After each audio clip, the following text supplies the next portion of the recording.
Hello, welcome to episode 3 of my journey with the Enchanted Map Oracle card deck by Colette Baron Reed, as illustrated by Jenna Della Bertaglia. That's the box.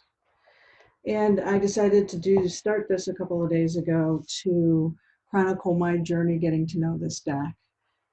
It's a deck that's very personal to me and that I don't actually know that well.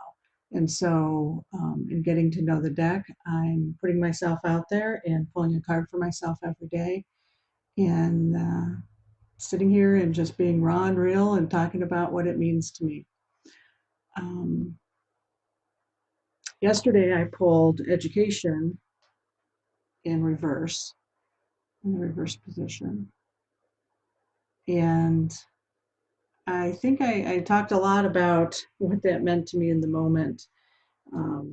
And I find it fascinating how these cards work, where I started my episode yesterday with all this knowledge I had gained about the word talisman and all this research I had done. And then I pull education and protection or reverse position, which means, I needed to really look at not getting lost in the books and the words, and doing that spiritual bypass and thinking I'm a spiritual being because I know the facts of the matter. So I think it's all an illusion, right? So I just, I'm always amazed at how the cards kind of call me out on my shit. Spirit used to have to be pretty blunt with me, and still sometimes is. And when I would get cocky or think I knew too much, I would literally fall on my face. I would trip on absolutely nothing. One time I was walking with a student of mine and I was pontificating. I was just in my glory. I was going on and on about, what I knew and this is how it was. And the next thing you know, I'm just face on the ground. And I popped back up, kept walking and kept talking. And that poor student was just, she couldn't laugh. She was just like in shock. We got to the car and I said, you can laugh now. That's an example of how spirit was like, all right, stop it, get out of your head. Luckily, that doesn't happen to me too often anymore. It does still happen, but not too often. I find that the card I drew yesterday was kind of a metaphorical uh, falling on my face kind of thing, where here I am starting this, this venture on YouTube, and I'm putting myself out there, and because I'm nervous and that this is very uncomfortable and unfamiliar for me, I dug into the knowledge and the research around the first card. And so Spirit was like, no, this is about coming from your heart and being genuine and feeling. This is not about Marianne in the head. So those are my other thoughts on yesterday's poll. I cannot teach myself to my ascension, if that makes any sense. I mean, I can certainly read and research and learn and understand and open up new information. I have got to balance my head and my heart. I have got to be heart forward. And that's my truth. That's my reality. Other people may be somewhere else with this journey. That's just where I am. I know that my intuition and my soul self, my higher self, my genuine self, my God spark, that all lives in my heart, and it lives in my feelings. It's anchored in how I feel, not what I think. Again, for me, thinking is my ego. Thinking is not wanting me to do things different. Thinking is not you know, it wants to protect me with knowledge and facts. It doesn't want me to feel my intuition and my true magic because it's unfamiliar. So I know that's a little repetitive of the last 2 days, but I just kind of wanted to recap that. I'm going to do one more day of a general question, and then next week I want to get into asking more specific questions. But for today, we're going to just pull another general card. And again, I will say that there's no way to shuffle. Shuffle any which way you want. One of the things that I do, people talk about clearing their deck before they use it each time. And some people tap on it, some people blow just to clear the energy around the deck. I know people that put their decks out with crystals to clear it, or on the full moon, or, you know, whatever ritual you want to do is fine if that's what you think clears it. I will tell you one of the things that I do is I say the Ho'oponopono prayer mantra, if you will. I love you. I'm sorry. Please forgive me and thank you. And that is something I've inserted into the spaces in my mind. It was a tool I used early on to change my thoughts so that I wasn't repeating the same scenarios in my head or having the same negative self-talk. It's one of the first things I did on my spiritual journey was to become aware of my thoughts, which was very difficult, and then to change my thoughts. And I found that when I wasn't focused on something, my thoughts were very negative or stuck in the past, or I was worried about the future. And so to bring that into the present, I found that mantra very helpful for me. And one of the things I do with my cards is, as I'm shuffling them, I'm saying that in my mind. Sometimes I say it out loud. And it's funny, I haven't mentioned it before because I don't even realize I do it anymore, which is wonderful because it's automatic. And I'd rather that be my automatic thought than any other negative thoughts I used to have.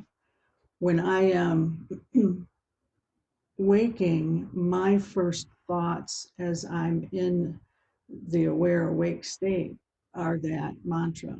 I love you, I'm sorry, please forgive me and thank you. And it doesn't have to be in that order. And sometimes I only say a few of them, 2 or 3 of them, and mix up the order. But I come into the waking world, the awake world, with that on my mind. And spirit knows that that's all about love and light and wanting to tap into that heart self. So that's one of the things I do around my deck. And to me, that clears my deck, that refreshes it from the previous reading. And as you know, I believe strongly in prayer and intention. So today I intend to truly hear what Spirit has to say. And I do this in only love and light. I call on my ancestors that have gone before me, that love me unconditionally in spirit. I call on the divine source, my guides in spirit.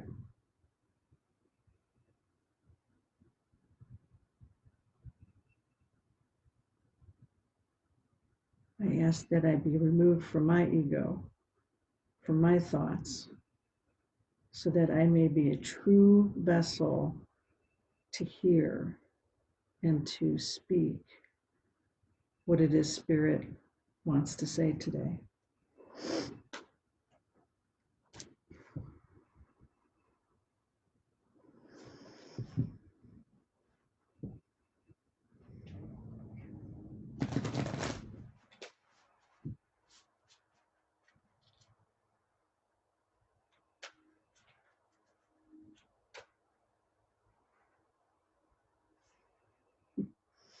Okay, we got another card in protection or reverse.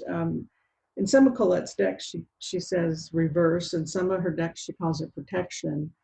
Actually, I don't remember. She calls them reversed in the map. So if I say protection, um, it's the same as a reversed position. And so that again, just as a repeat, means that it's not bad, it's not negative, it's extra medicine, it's extra love, it's extra hug from the universe. That's why I think she uses the word protection sometimes, because it's extra protection around you. So I'm getting some pretty intense messages, and I didn't state the question out loud this time, but I knew it in my head and I talked about it. I said I was going to ask another general question. So um, Spirit knew that my question again was, what do I need to know for the next 24 hours for my highest good? And it's a beautiful card. So I pulled it in that position, which is reversed. And it's called Slow and Steady. Um, So as I look at this card again and try to feel into the card, I really like the colors. I like the blues and the greens. You know, I see the nautilus shell, um, which is a beautiful symbol, and it makes me think of the sacred geometry, and fractals, which I'm fairly obsessed with these days. You know, repeating patterns, and the patterns that are the building blocks of nature that we see all throughout the structure of cells, of leaves, of trees, and then, you know, of ourselves, of humans. And so I resonate a lot with this image, obviously. And then I see, you know, the upper part of her body, and she's like this, and she's got her wings, and she has a mask on. Um, but it looks like she's moving to me, because the ribbons are flowing, like there's air moving on her, or she's moving forward. I like the light, how it illuminates on this. There's some bubbles at the top of the card. Um, for me, I feel very grounded with this card. I feel grounded. I feel movement, and it's positive movement. Um,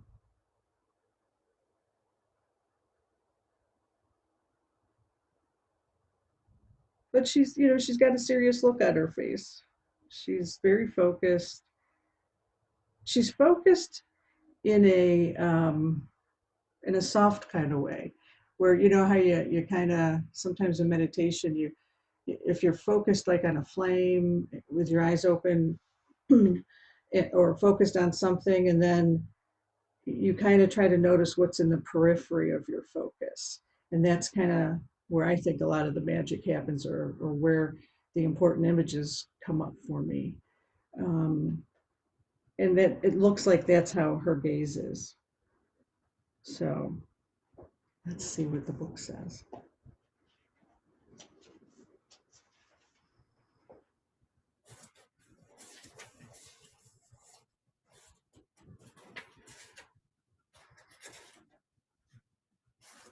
Slow and steady wins the race. Hmm.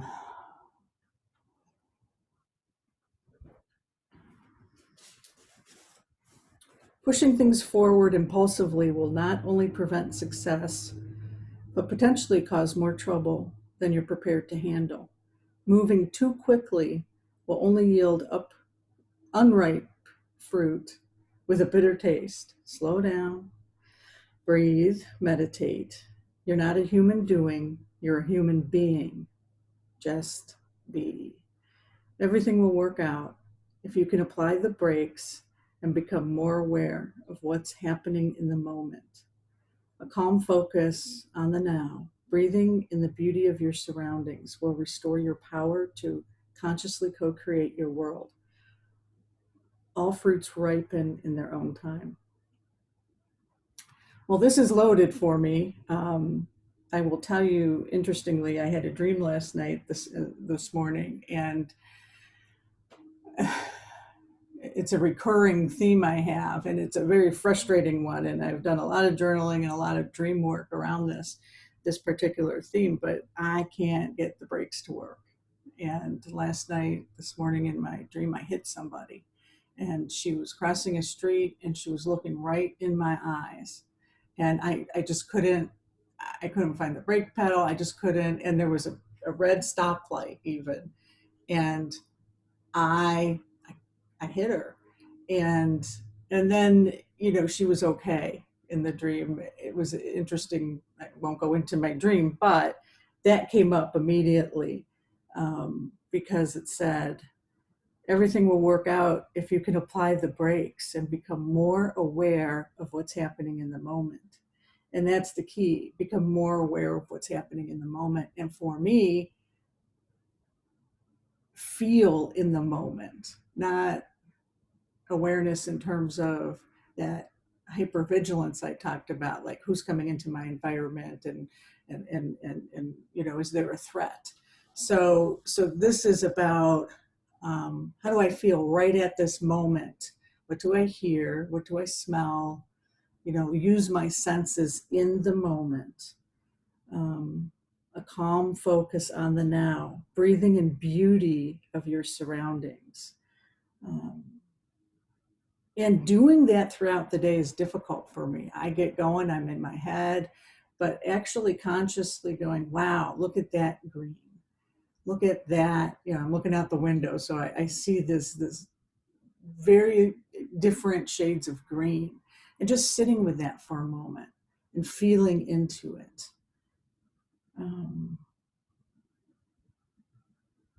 This will restore your power to consciously co-create your world.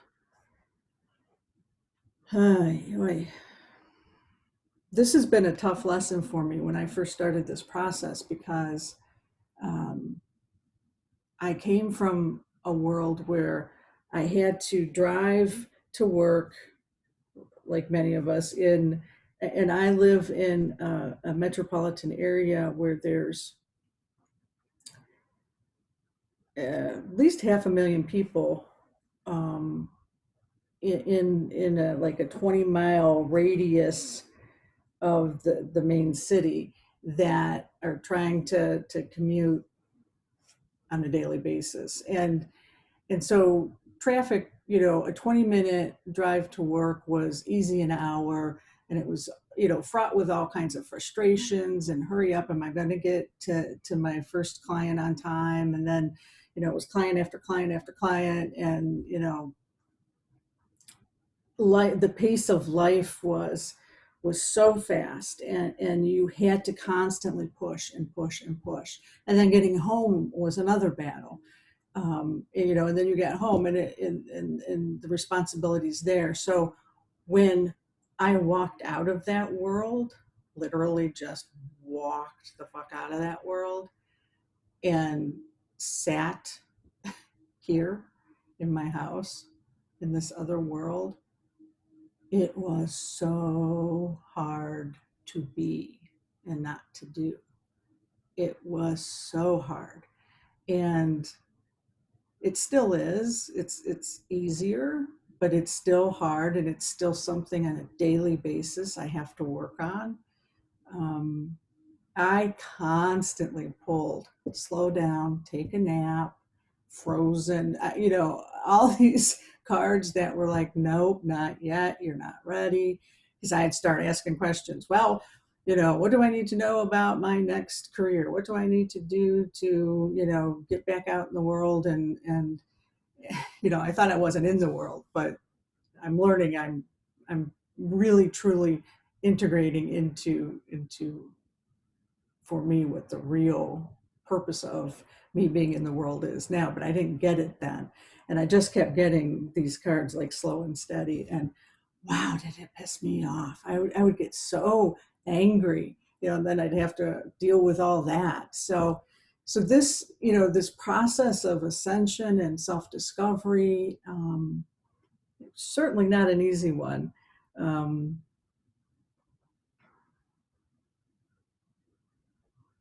This card also makes me think about yesterday. It became very clear to me that, I needed to get out of my head and literally get out of the books and get outside. And I did, and I felt great. I had a great time, interacted with neighbors at an appropriate social distance, of course. Was able to play with some kids from an appropriate social distance, which always lightens my heart and gets me out of my head. And this card makes me think about, it reinforces that, to get back out in nature, and to look at the patterns in nature. I talk about how much I love sacred geometry. Well, okay, maybe today as I'm outside, I'll start, trying to notice those patterns more. So another good card for me to really take a look at applying the brakes. Those card dreams are really pissing me off. I'm really tired of not being able to put those brakes on. Slowing down allows more contact with the juicier elements of your life. Savor them. Sounds like a good place to end this. So with that, I will say goodbye, and I will see you tomorrow. Namaste.